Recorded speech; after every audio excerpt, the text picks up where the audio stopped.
Friends, we are going to discuss the age of Chaucer. The age of Chaucer, that is age of Geoffrey Chaucer. The age is named after the great father of English literature, Geoffrey Chaucer. So this age is marked as from 1340 to 1400 onward. So we have with us the Geoffrey Chaucer and the dominant poet, dominant figure of this age, after whom this age is named.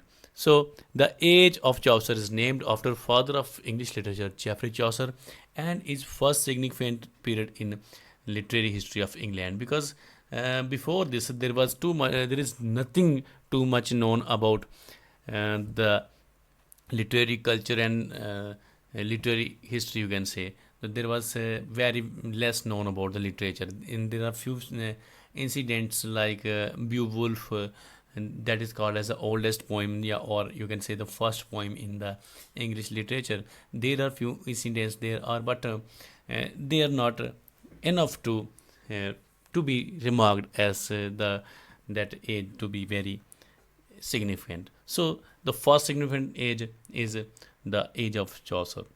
So friends, it was an age of turbulence and transition. Why turbulence and transition? There was a lot of political, social, and economic upheavals in the society in that age, in that period. And there is also the, we can say, the transition. Transition is that is from middle ages to the modern ages. That is kind of transition. So turbulence due to milestone changes in the social, political, and religious fields like, and what kind of turbulence that was. One of them I would say, and this is 100-year war. There happened 100-year war. Although this war this war was not of only 100 years. It was there is you can say roughly 100 years there were, but it was more than this. And then there was Peasant Revolt of 1381. So this is a remarkable um event, a very important event in the history of England, in as well involved. And who can forget the Black Death? The Black Death, you can say, this was the deadly thing that happened in the history of the world. And likewise, in today's time, we are facing COVID 19, and this was something more deadly than this, because at that time science was and technology was not too much developed. So that is why this was very terrible thing that happened during that time. So then we have friends, we are talking transition from middle ages to modernity. It can also be referred as an age that combines medieval and renaissance. There is also a medieval element in the beginning of this age, and when we come to end of this age, there is renaissance is prevalent in the writings of the that age. So medievalism was departing and modernism was approaching. This is a kind of junction where two things were, one was departing and other was approaching. So friends, the society was divided into three sections. Friends, first of all, remember that we are talking about the silent feature of this age.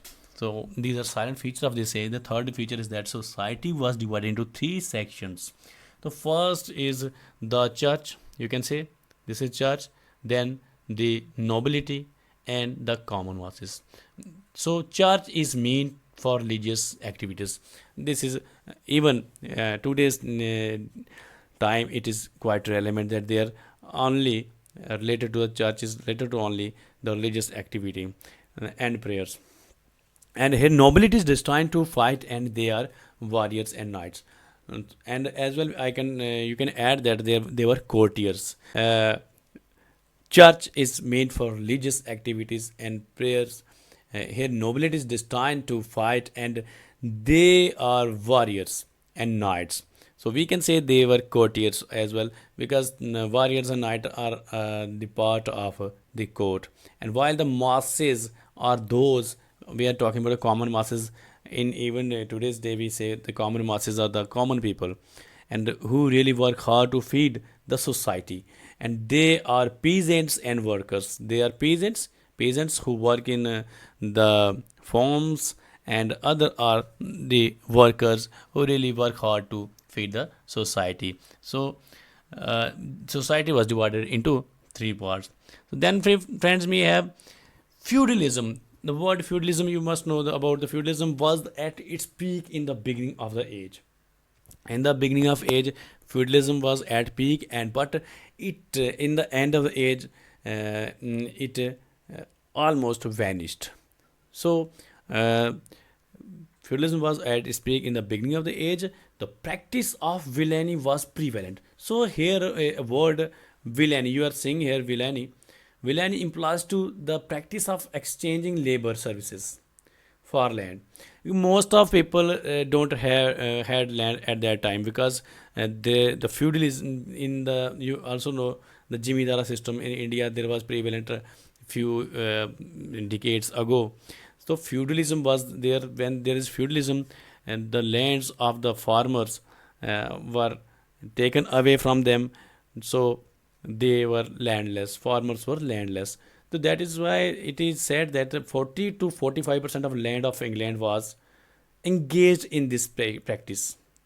So, but later on, a number of movements like Lollard's movement, this is, there was a Lollard movement, you must know about this, and we are going to discuss in later section. Then Peasants Revolt, the incidents of famine due to Black Death led to end of the feudalism by the end of 14th century. So these incidents led to end of feudalism, because there was a lot of happenings that happened when there was cries everywhere. So there was revolution, the kind of rebellism that uh, raised there, and feudalism was finished by the end of 14th century. So the position of Pope was still very powerful, and the corruption in the church was in force. Paid purgatory services were available for common masses to get rid of evil souls. So we will say again, famine, that black that impacted the businesses of church as well. It was first time in the history when people started questioning the authority of church. So this was first time when church was questioned, because before this this never happened ever. So but this was time. Then there is rebellism, uh, the thought of people there's rationalized, and they were feeling that the church is not the that divine power that should rule whole of the world.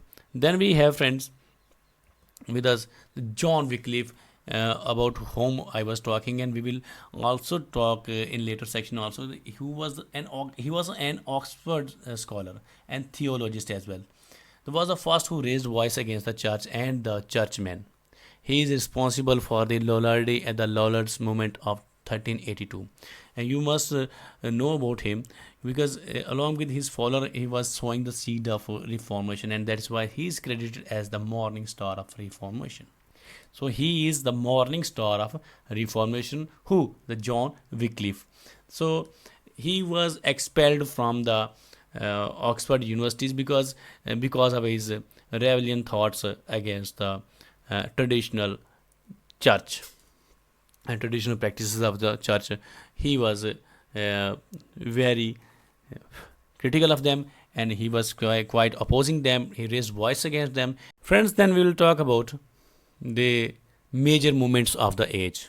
So this is very important section. You have to watch it very carefully, and you can note down whatever is important for you.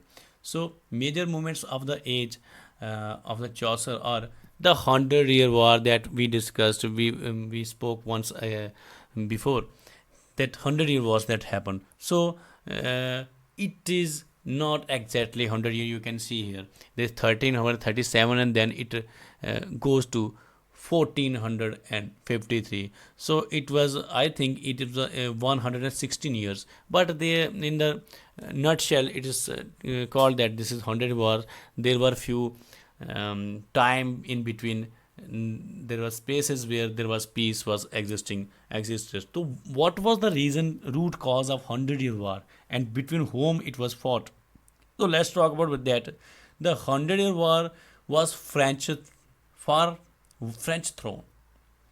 You must notice that the war for the French throne, and who were the two competitors. This war was between England and the France.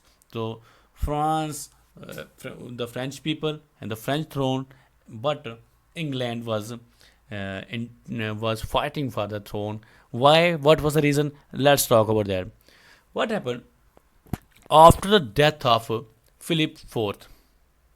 He was the king of France. After the death of Philip IV and his sons Louis X, Philip V, and the fifth, and the Charles IV, no male heir left in France. There was no legal heir. There was no male that left after death of all these kings. And at the same time, Edward III of the England, who was the grandson of the Philip fourth. So you can correlate to these two words. This is Philip IV, who after whose death there was no legal heir. On other hand, the Edward III of England, who was grandson of Philip IV, he was grandson. In you can say he was his maternal grandfather. Who was Philip IV? He was maternal grandfather, and he was his grandson from his daughter, by his daughter Isabella. So he claimed, supposed himself to be the biological biological grandson, and there was in a blood relation and affinity. So he claimed that he is entitled for the French throne. But the nobility of the France rejected Edward III. As we told you, nobility means courtiers, warriors, and knights. So they rejected Edward III and preferred Philip of Valois, the nephew of Philip the Fourth. So he was his nephew. They preferred him instead of Edward III, and the war raged. And the war raged, and after that, this war took 100 years, and the clash. There were numerous clashes that happened during that time. So it was a series of war initiated over the dispute of legal heir of the throne of France. The war is divided into three phases. So there were three phases. First phase was the Edwardian era of war. That's was 1337 to 1360. Then Caroline War, that is 1369 to 1389, and the Lancastrian War, that is 1415 to 1453. You can notice these periods. There was a period of peace between Edwardian and Caroline of 9 years, and then between Caroline and the Lancastrian of you can notice the gap. So that was gap of was it is almost 25 to 26 years. So this is the period that was also called you can say peace period between the wars. So 100-year wars was a very important event in the history of English literature and history of England as well. Friends, first of all, we'll discuss the Edwardian War was the first phase of the war and lasted for 23 years. That is 1337 to 1316. Okay. Then we have English army. In this, what was the result between Edwardian War? There was the English army we defeated France at the Battle of Crecy in 1346 and the Battle of Poitiers in 1356. It ended with signing of a treaty. Sorry for one mistake. This is OF, and we have written it. So we will consider it as of a treaty of Brittany. So after this first win by England, there was a wave of nationalism that came in England, and there was a love for their nation. Nationalism was at peak because when a country wins, there are a lot of things that happen in that country. One of them was one of them is that is patriotism and the nationalism. So It was the period when England won. And then came the Caroline War, the named after Charles V of France, who resumed the war and what happened if the Charles V was when he resumed the war, he retained everything that he lost to England. So he was very keen to. He was feeling very um, deprived. He was very low hearted when they lost to England in the first phase of the war. And he came with a great force, and he won this Caroline War and retained everything that was they lost to the England. And Edward III died, and there was also some reasons why they won. Edward III died, and his sons Black Prince and the John of Gaunt had conflicts with each other.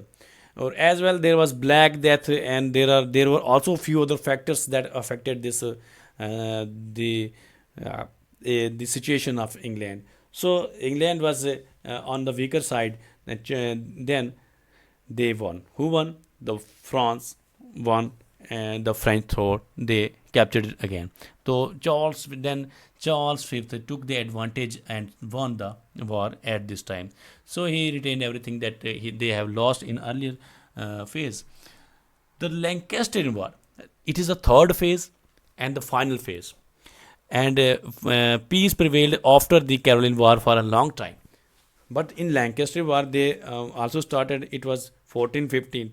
It was the last and final phase of the Hundred Year War, and it started with invasion of Normandy by King Henry V. So who started it again? It was Henry V, who started this again, and he invaded Normandy, and ended in 1453 when England lost Bordeaux. They lost their major portion, that is Bordeaux, and the name of the phase came from the House of Lancaster, the ruling house of England, that was Henry, to which Henry V belonged. So this is a nutshell presentation of you can say 100-year war. Then friends, we will discuss. We are going to discuss. We have this another important event, and what are the impacts? Impacts. We will discuss first impacts. Sorry. So we are going to discuss about the impacts of the 100-year war. On the whole, both the nation emerged as two strong states. First of all, you have to keep in mind that both the nations, they emerged as very strong nations of the world. And although France won the last major battle, but the result favored both. We have to keep in mind that the result favored the both. On the other hand, England led to social unrest due to imposition of taxes on the masses. England was under the debts, and there was social unrest due to the imposition of taxes on the masses. And the Hundred War has also contributed towards the growth of patriotism and nationalism and national consciousness. Friends, then we have the deadly Black Death. The Black Death is deadly Black Death, and this is why it is called Black Death, because it is the worst thing that happened in the history of world in the England. So the period was 1347, and it reoccurred in 1362 and 1367 as well in 1370. So what was this? The one of the most deadly pandemic plague that killed one third of the population of England. So keep in mind, the word is used pandemic in these days. It is quite a famous word pandemic, because we are also facing right now the most deadly thing in the world, which is called COVID-19.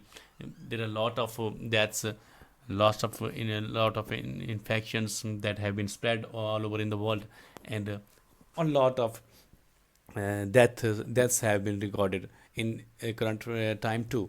So one of the most deadly pandemic means that is everywhere, that killed one third of the population of England, and it spread across Europe in 1347 and killed approximately, this is approximate made figure, that is 100 to 200 million people died due to this pandemic.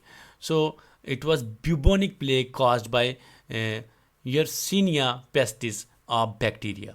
So this was Yersinia pestis, a bacteria due to which it spread, and the wild rodents acted as a carrier agent. Wild rodents means the mouse, wild, you can say rabbits. These are rodents. So they were the acting agent because at that time the business was done through import export done through the even today's time it is done through the through sea.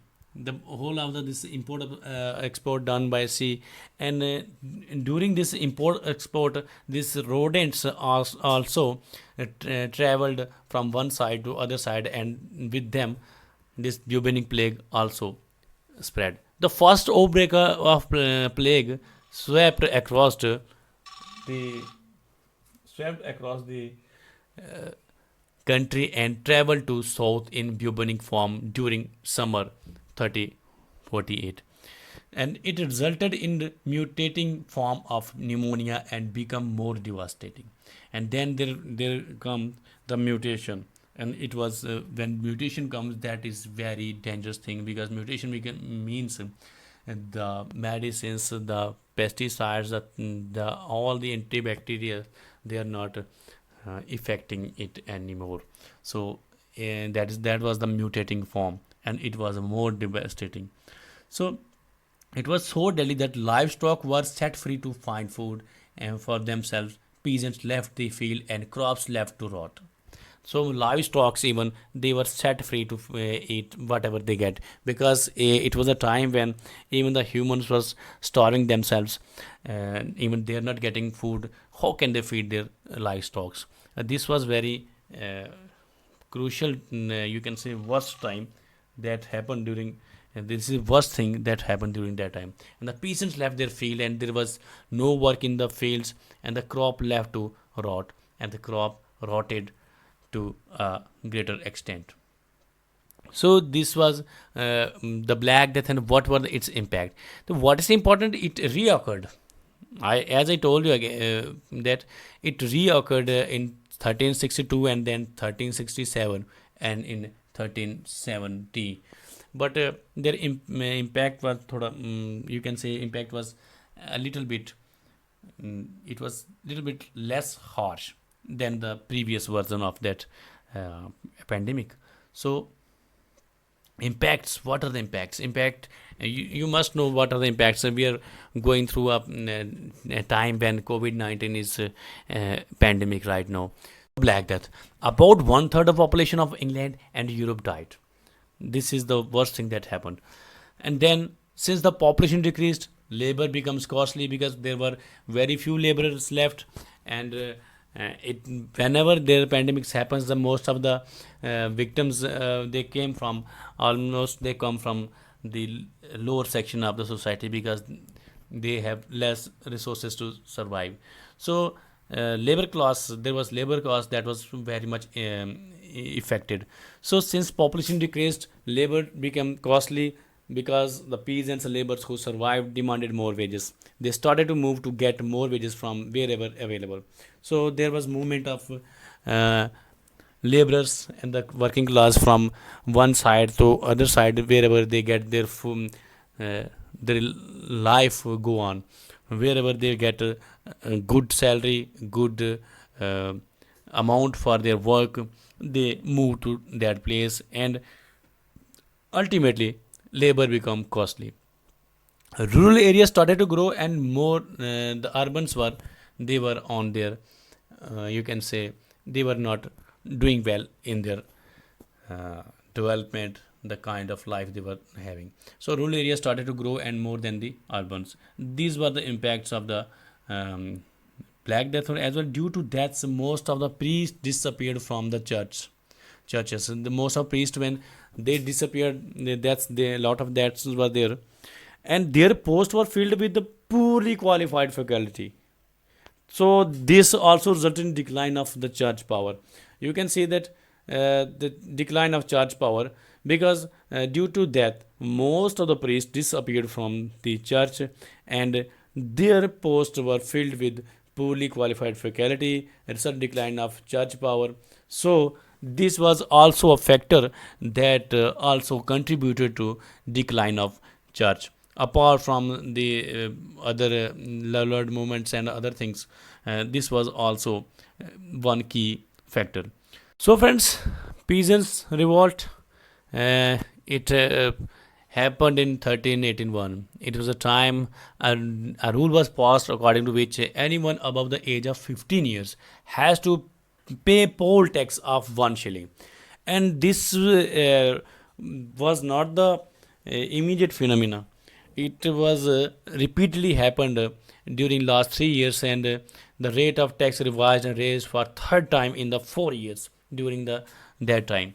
So imposition of such taxes that to at a time when people are struggling from the ill effects of the Black Death resulted in uprising.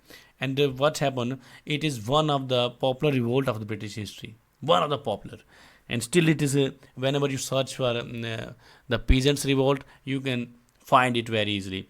So what happened? The revolt gained the momentum when tax commissioner, what happened once, John Bampton, he came there about some dispute when people denied to pay the tax, and he was there to discuss with people. And what happened? He was badly thrashed by the people. So he was thrown out of by locals. And this resistance spread to neighboring villages across the counties like Kent, Suffolk, and so on. And then this revolt um, attained a great momentum, and it was, you can say, the people were on fire. On 14th of June 1381, Richard II, the king of that time, agreed to meet the leader of movement. The leader of movement was Wat Taylor. This is the sometimes this kind of question is asked in examinations. So leader was Wat Taylor. Tyler Wat Taylor was some the person who was leader more than he kings of that time, Richard II, agreed to meet him. So in the meeting, demands of the rebels were explained to the king by Wat Taylor, and the king agreed to all the demands. So what happens? There was happy ending there at that time. The king agreed to their demands, but unfortunately, what happened? These concessions led to more violence. When these concessions were given, some people were not agree with this, and the violence grew up. Another meeting was arranged between king and the Tyler on the consequent day. That was the consecutive day. That was 15th of June. During an argument, what happened? Whitehall was killed by, and who killed him? One of the there was heated argument between Whitehall and the court, and one of the knight came out and he killed Whitehall, and the revolt ended. This was initially it was supposed to be a happy ending, but finally he was killed. So friends, now we will discuss about major figures and their works in that period. One of them was Geoffrey Chaucer, the father of English literature, whose famous work were Book of Duchess, The House of Fame, The Parliament of Fowls, The Turbulence and Crusade, The Legend of Good Woman, and who can forget the masterpiece, The Canterbury Tales. So there was one William Langland, whose Piers the Plowman is also one of the important piece of work. So John Gower, whose Confessio Mentis, the Confession of the Lover, was important writing. And then there is John Mandeville, The Travel of Sir John Mandeville. So then comes John Wycliffe, whose the translation of the Holy Bible is a very important event in the history of English literature. So friends, let's move ahead. We will discuss these one by one. So friends, we are going to discuss here the father of English literature, Geoffrey Chaucer. He is the one of the major figure of that age, and he is not one of the major figure. He is the dominant figure of that age. He is the one after whom the age is named. He is the one who is responsible for such a glory of literature that attained today. He was responsible for that. So he was responsible for the foundation, laying the foundation of English literature. So there are a lot of things that can we credit to this great person. So the important thing is that he is named as the credited with the honor of the father of English literature. That's a big thing. So you can see here his age of birth, date of birth, yeah, year of birth is written with sign of interrogation, because is controversy regarding this, because few scholars feel that it must be 1340 or 41, and few say it is 1343. Most of the scholars and critics agree that it must be 1343. So, friends, we have Geoffrey Chaucer with us, and he born in Winter Street, London's walled city, and his father was John Chaucer, and he was a prominent wine merchant, and he had royal connections because he was supplier of wine in the court of the king. So the word Chaucer is derivative of French word chaussure, which means shoemaker. So Chaucer's family was involved in shoemaking and as well as wine business. So his father was very prosperous wine merchant. He was quite rich. So due to royal connections that his father bore, at a young age, Geoffrey Chaucer served as a page to Elizabeth. So Elizabeth was Countess of Ulster, the wife of Edward III's third son. So Edward III was the king of that time, and his third son's wife, Elizabeth, he was page to him. So you can say what was page means. What is page? So page is, you can see here, it is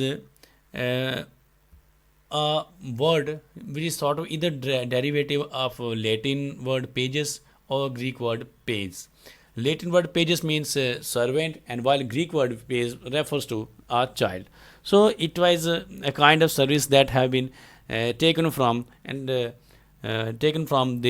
child or young, you can say, young fellow of 16 to 20 years.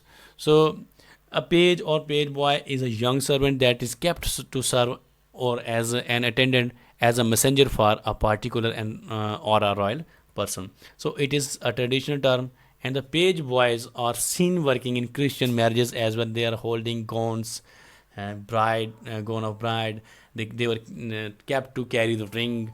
They work as they spread flowers to the people, and these were the people. So page, that he served as page during very young age. So he served as courtier, as diplomat, as a civil servant, apart from being a poet and writer during his life. So he was courtier as well, diplomat, and civil servant, apart from being poet and writer. His career ran through the reign of three rulers. One of them was Edward III initially, then Richard II, and then there is Henry IV. So it is also an important point of discussion and important questions. It is asked everywhere. It is a very important question that who were the kings during Holmes' reign. His career ran through. So he also served in retinue of Lionel in the war in France. So there is word you can see here, retinue. The retinue refers to a group of advisors, assistants, or important staff. So we can see here retinue. He also served as retinue to Lionel in the war in the France. Remember that Chaucer was the first poet who was buried in Poets' Corner of Westminster Abbey. So Poets' Corner, that is famous for poets' cremation. So Chaucer was the first person who was first buried there. Then in 1360, he was captured by French army at the siege of Rheims. It was a battle. It was and Edward battle at that time, and he was one of the one of courtier at that time, and he was at that time was captured by the military of the French. So French army captured him, and they demanded ransom in turn of the Geoffrey Chaucer. And Edward III were the so close to him that he paid ransoms to release him. So he was such an important person at that time, you can imagine. Siege is referred to a military operation where enemy forces us to surrender, and they surround us in a way that we will left with no option but to surrender. So siege, what is siege? So Ream is the name of place, and siege is this phenomena. This is military operation where enemy forces us to surrender, and this is kind of situation where he have nothing with us, only to surrender. So Chaucer married Philippa Royd. She was also an employee at royal services. So he was married to her. Chaucer was courtier and diplomat, therefore he traveled a lot on royal duties and also learned about French classic literature, Italian as well. So when you travel too much during your life, you get opportunity, you get exposed to a lot of countries, and you get an easy chance to get acquainted with the literature, the tradition of that area. And this in this case Geoffrey Chaucer was blessed. So his travels exposed him to the works of Dante, Boccaccio, and Froissart. So you can see Dante, Boccaccio, Froissart. These were very prominent writers of their time. They are classic writers. So Chaucer also served as messenger for Calais to England during the peace negotiation 1360.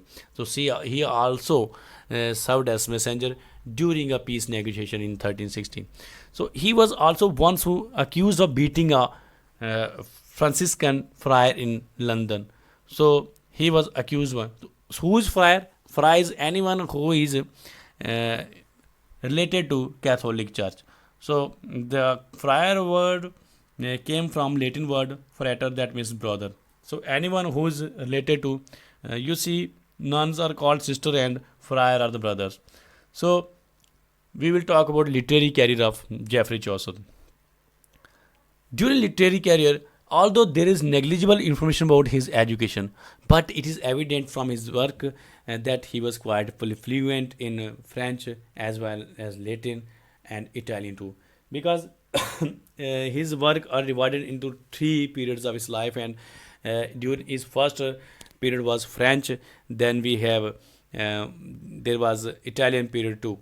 So if he had worked in French and Italian and Latin, etc., that means he was very fluent in them. So the literary career of Geoffrey Chaucer is divided into three periods, according to their influences and work. The first period is French period, second is Italian, then we have third period, the English period. So let us discuss one by one. French period, the first period of his life, as the name suggests, it is a period in Chaucer's career where his writings are influenced by French classic literature.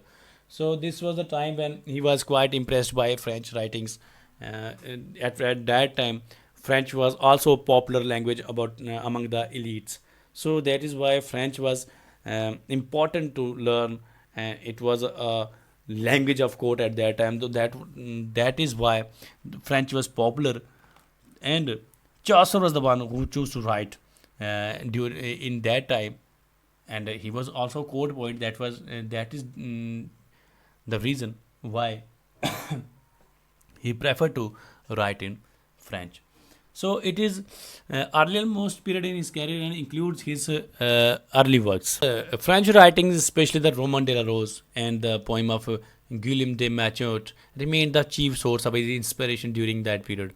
So his work were mostly inspired from the writers like Guillaume de Machaut, and the writings like Roman de la Rose were his source of inspiration to write. So Book of Duchess is one of the prominent work in this period. Book of Duchess is one of the prominent work, and it was inspiration from Roman de la Rose. So it was based on model of the Roman de la Rose. So Book of Duchess was written in 1369, probably, because it's not sure. So it is an elegy. Uh, it is an allegorical elegy written in 1369 or near about, on the death of Blanche. You must say this, Blanche, wife of John of Gaunt. So it is written uh, in a dream allegory form and is partial translation of Roman de la Rose, and this it has 1300 lines. So first of all, it is an allegorical elegy. Allegorical means that is a symbolical form that has a abstract idea to contrast allegory, and written in 1369 near about and on the death of Blanche, the wife of John of Gaunt. It is written in dream allegory form and is partial translation of Roman de la Rose. Then we important things is the structure of poem is written. It is octosyllables. The poem is written in octosyllables. So here we will discuss what is dream allegory. It is important to discuss because this is important form of writings during the age of Chaucer, and that is why we will discuss it. Dream allegory, we also say it dream vision, and is an allegorical work that uses the narrative form pattern of a dream. We can also say that it implies to vision of a dream to explain a content or the plot. So here narrator, what does he do? Narrator explain his idea through the mean of the dream. So vision is recounted as having revealed with truth knowledge or secret of which dreamer was not aware. So here dream or vision is recounted as having revealed truth. So this form was widely used during the Middle Ages. Allegory is symbolic narration of the story or a poem or any plot. So dream allegory was an important form of writing during the Middle Ages. The Italian period or second period of Chaucer's life. Uh, Geoffrey Chaucer was a courtier and diplomat. So frequent traveling was on delegation was a normal thing for him. It was a usual occupation for him. So during this period, he got influenced by Italian writers Dante and Boccaccio. So he it was a time when he went to Italy. So in during time he got exposed to Dante and Boccaccio's writing, and the influence of Dante and Boccaccio was quite evident in his writing during that time. So he wrote during this time a House of Fame. Then he had Fall of the Troy and the Parliament of Fall. So these are major contribution of this period. So we'll discuss them one by one. First, we will discuss House of Fame. It was written near about 1379 to 80. It is autobiographical poem of 2000 lines and in three books. So there are 2000 lines and there are three books regarding the same poem. And again, it chooses the dream allegory method and the device to explain his idea. So the poem carries influence of Boccaccio, Ovid, Virgil, Aeneid, and Dante's Divine Commedia. So these are the few writers, Italian writers who influenced him too much. So his writings are a reflection of these their work.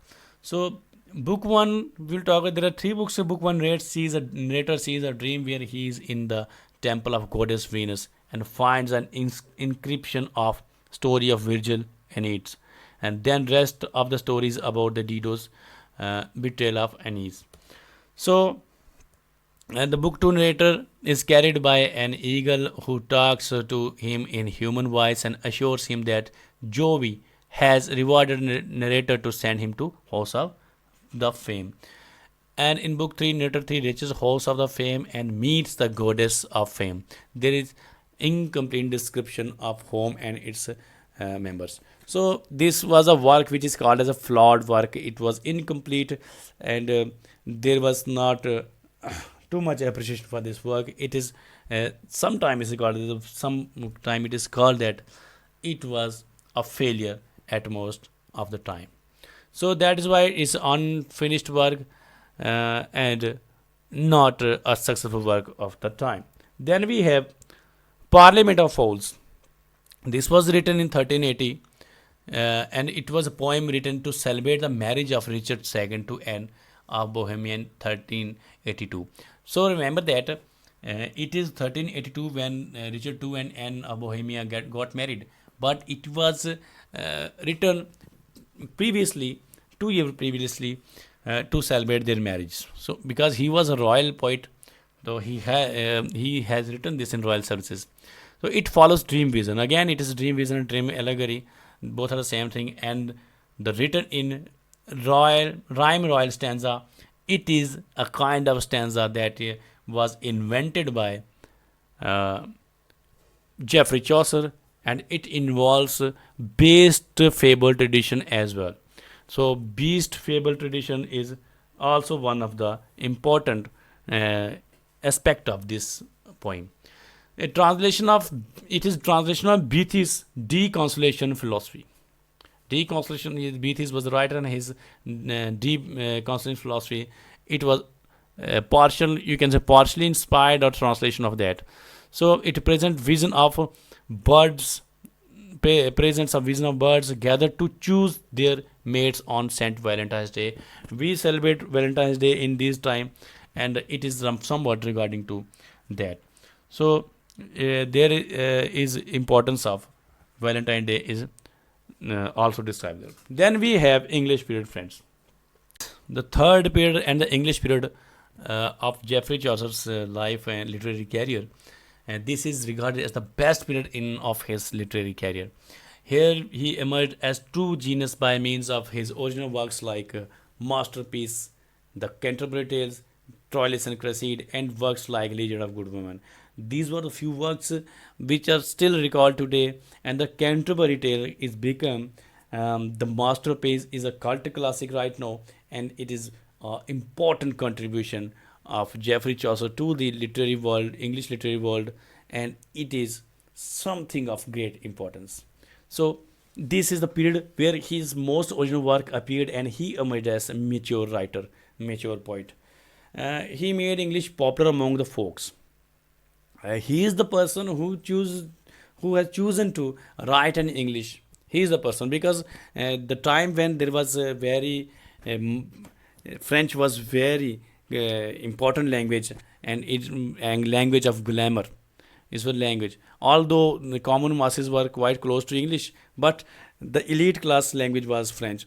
So instead of writing in French, he wrote in English, and he made it popular.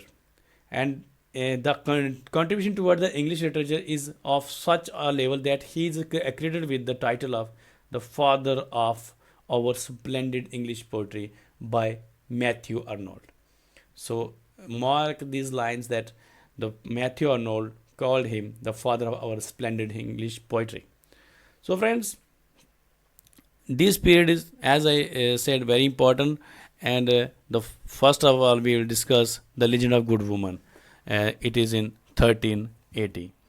So Legend of Good Woman is a series of biographies of famous women. Sorry, not women, it's women. Women from history and the myth. So it is series of biographies of famous women of the history and the myths. So we can say it is kind of feminist text of that time, that earlier time. So it is written again. It is written in dream vision, that is dream allegory as well, and it contains one prologue and 9 stories. It contains the stories of Dido, Thisbe, Medea, Cleopatra. Cleopatra is the same one about whom Shakespeare wrote a play. So Hypsipyle, Ariadne, Lucrece, Phyllis, Philomela, and Hypermnestra. So it was one of the earlier feminist texts of history, as I told earlier. So this is the important thing that we are going to discuss, and we think we should discuss it in detail, and it is important contribution of the history of the world literature.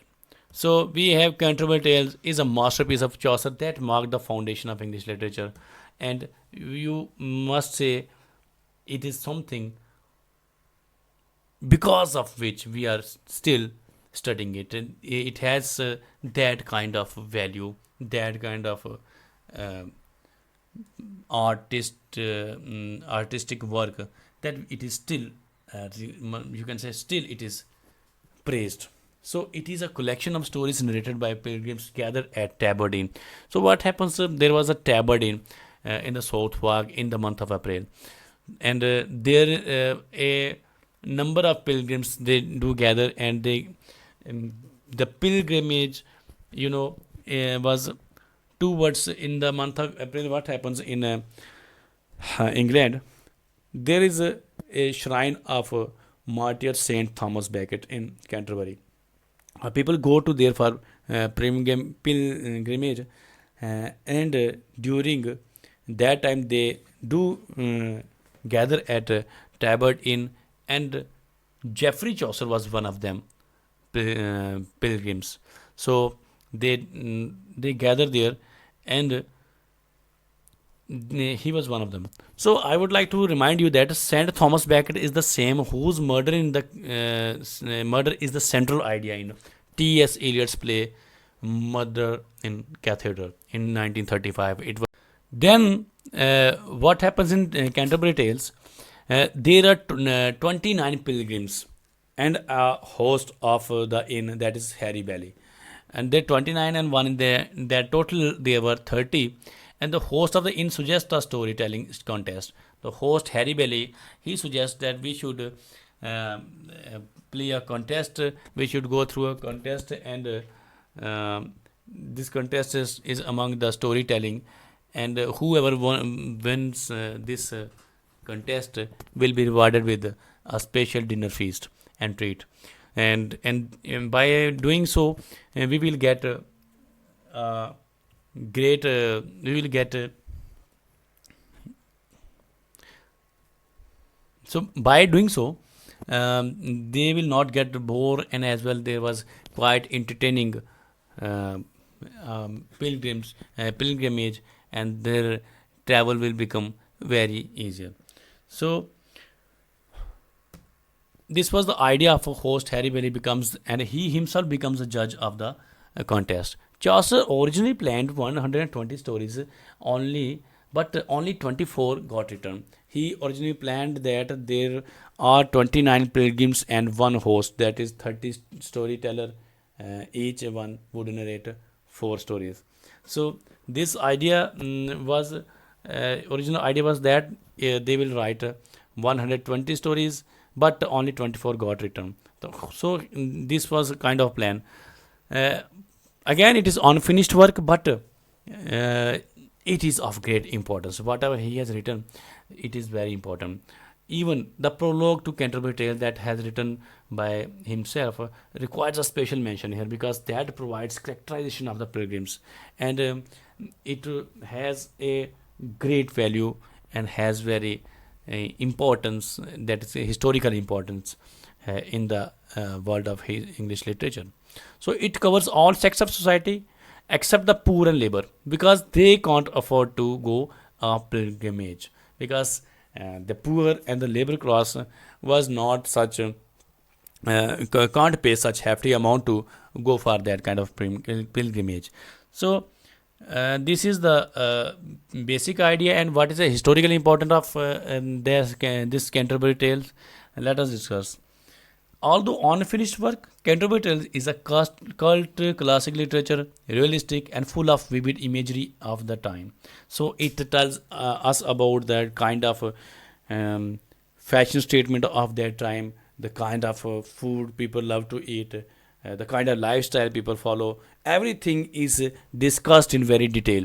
So Canterbury Tale is a cult classic and is very relevant document of that time, that tells about that time's history, contemporary time, and the contemporary trends. Everything is being told in very detail by Geoffrey Chaucer. As I told you earlier, only we read the prologue to the Canterbury Tales. That is enough to get a idea of get in insight of that age, because there is very vivid mention of very detailed mention of each details. So this is where this has very important historical value. The Canterbury Tales brought the English language into the popular tradition of writing, into the mainstream. So this was the time when English was introduced and became very important part of the language. And uh, remember, it was a time when English was not the language of elite. Most of the writing work was in French and Latin, and Geoffrey Chaucer's effort to choose English as his language gave strength to the language and made it popular. So this is important thing that he has done with the English. Then, friends, Chaucer introduced new words in the English from Romance languages like French, Latin, and Spanish. So this was also an important development in the field of English language development. So he also introduced rhyme, and that was popular form in French literature. So he picked these things from French, and he introduced them to the English, and the language became more enriched. So we are going to discuss Turbulence and Crusade in a very short time. That is, it was written in 1378 to 85, in between. It is supposed that it is written during that time. So it is inspired from Boccaccio's Filostrato. Boccaccio, the main, that is the Italian writer. So it was inspired from Filostrato. He transformed the story of Filostrato into the verse novel, which was psychological novel even. And Philostrato was a psychological story, and he transformed into psychological novel, and novel in the verse form. So that is why he is also called as one of the important figure who has introduced. You can say he is the precursor to the modern fiction.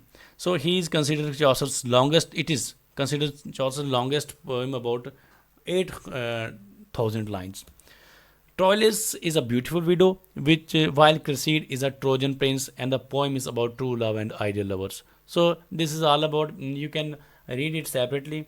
There is a lot of information about it in different books, and you can also search online. Friends, we can't discuss everything in a single video, so we will make a different video or separate video for the Canterbury Tales, because that is an important document of English literatures, important achievement of history of English literature. So now we will discuss William Langland. He was born in 1330 and he died in 1386. So there is very little information about his life, but is best remembered as single writer of Piers the Plowman, the important writings of the age. So Piers the Plowman was originally titled as, this is important thing you have to keep in your mind, that it was originally titled The Vision of William Concerning Piers the Plowman. So this is vision of William. William Langland concerning Piers the Plowman. So friends, we are discussing William Langland. He born in 1330 and died in 1386. So there is very little information about his life and his education. So he is best remembered for as a single writer of Piers the Plowman in 1379. So the original title of the Piers the Plowman was The Vision of William Concerning Piers the Plowman. So who was a Piers? Piers is a hardworking, honest plowman whose spiritual quest is the central idea of the poem. And the spiritual quest, we are talking about a spiritual quest. His questioning, his morality is the main theme of this poem. And the poem has 3 different versions. As the identity of age, alliterative verse, as we have discussed earlier, The alliterative verse and the unrhymed pattern is the evident here. One of the most important characteristics of the uh, poem is the dream allegory or dream vision, where author reveals his idea through dream is present in this poem. It is a critical observation of Christian life. So we can also say it is a stylical view of Christian life as well. There are three visions in this poem that have been discussed there. That is do well. Then there is the do well is the practice of virtues. Then do better, do bet, that is do better, the practice of charity, and do best, where poet finds himself Christ and are discussed here. So he finds himself Christ. This text is rebellious and revolutionary because it rejects traditional beliefs of Christian mentality. So, friends, this was all about William Langland. Now we'll talk about John Gower, also born in 1330 and died in 1408. So he was a close friend of Geoffrey Chaucer. The important thing is that he was a close friend of Geoffrey Chaucer and also a court poet. So little is known about his biography, but David Duchess, a prominent critic, explained him to be a perfect representative of his age as compared to the Chaucer. Um, his one of his major work was Speculum Meditatis or Memoir de Omi, is one of his first major works, and it's kind of moral teaching work that is about sin, vice, and virtues. Then we have Vox Clementis, that was a Latin work, and it dealt with peasant revolt, and it was about the decay of social values. So this is all about him, and one of her important work is Confessio Mentis. So Confessio Mentis is most important major work of John Gower, and it is a collection of worth mentioning love tales. So it is collection of love tales, and it is said that it was written on the request of King Richard, because he requested him to give him something new to read. So he wrote Confessio Mentis, and word Confessio Mentis means confession of a lover. In earlier version of it was dedicated to Richard II, and while in later it was written to Henry IV, who was prince at that time. This work is about 33,000 lines in Middle English poem, and it is about confession of lover, and a poem depicts a story of confession made by aging lover. The structure of poem consists of octosyllabic couplets. So most of the structure that we have discussed, they were octosyllable couplets.